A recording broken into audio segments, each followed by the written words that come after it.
May 31st, 1916. The North Sea, off the coast of Jutland in Denmark, in the opening minutes of what would become the largest naval battle of the entire First World War.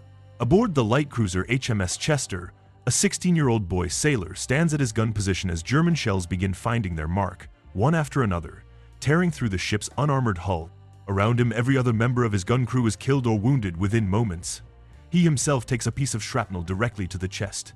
He does not go below. He does not call out.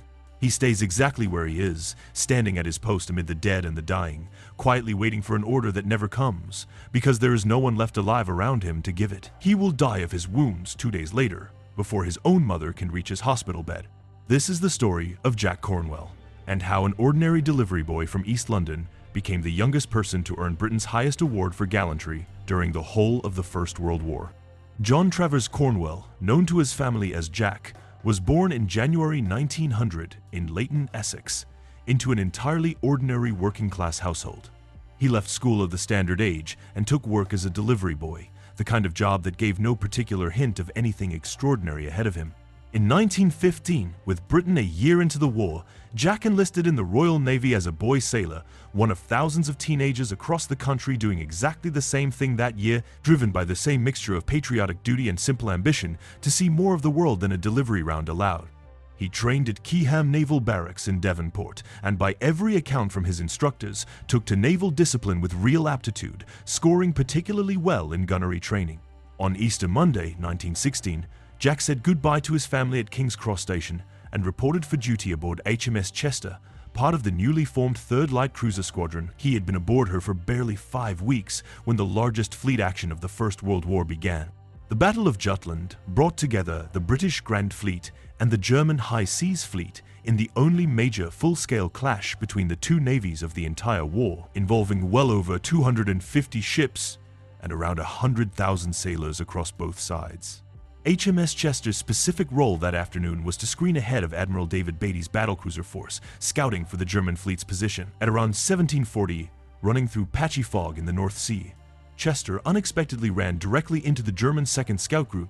Several light cruisers that opened concentrated fire on her almost immediately from multiple directions at once, catching Chester in a punishing crossfire before her own crew had fully closed up at Action Station.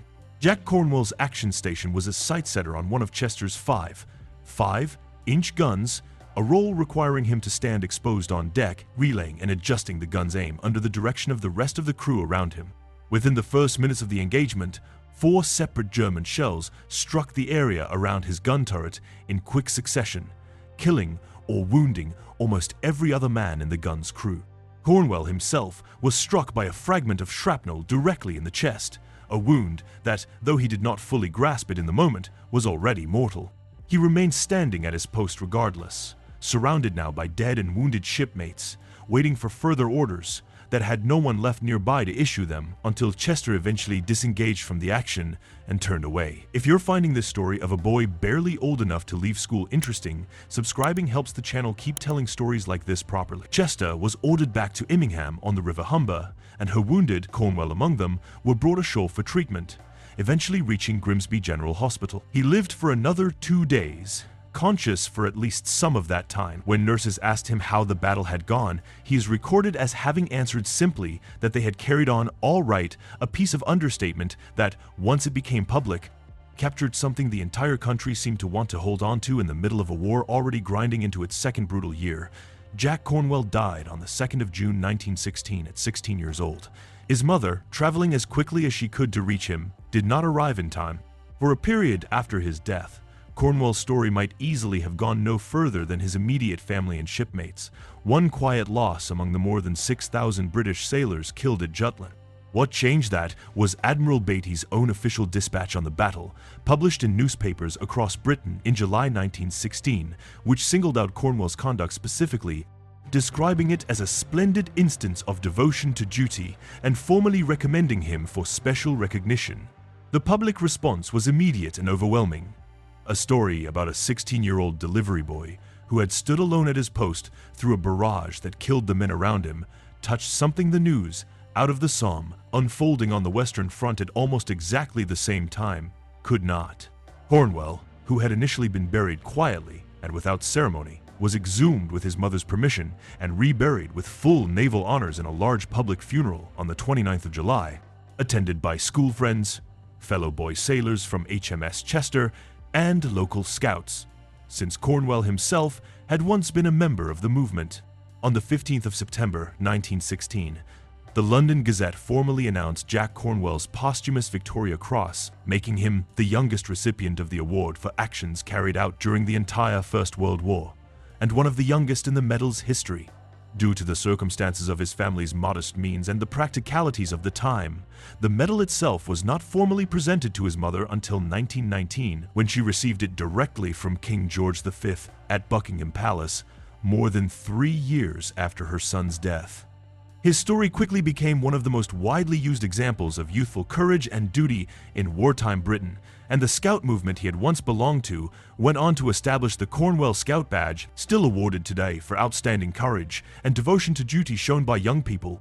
The 5.5-inch gun Cornwell served on was recovered and put on public display, and has remained at the Imperial War Museum for most of the century since, surviving even a request during the darkest days of 1940 to hand it over for scrap to help rearm Britain after Dunkirk, a request the museum's trustees specifically refused given what the gun represented.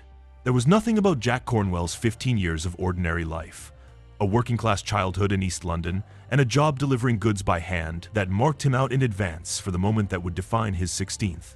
He had been aboard his ship for barely 5 weeks when the largest naval battle of the war put him directly in the path of a concentrated German barrage that killed or wounded every other man at his gun within minutes. What history remembers is not a tactical decision or a clever piece of engineering. It is a boy, already mortally wounded, choosing to remain exactly where his training had placed him, waiting quietly for orders among the dead, because that was simply what he understood his duty to be.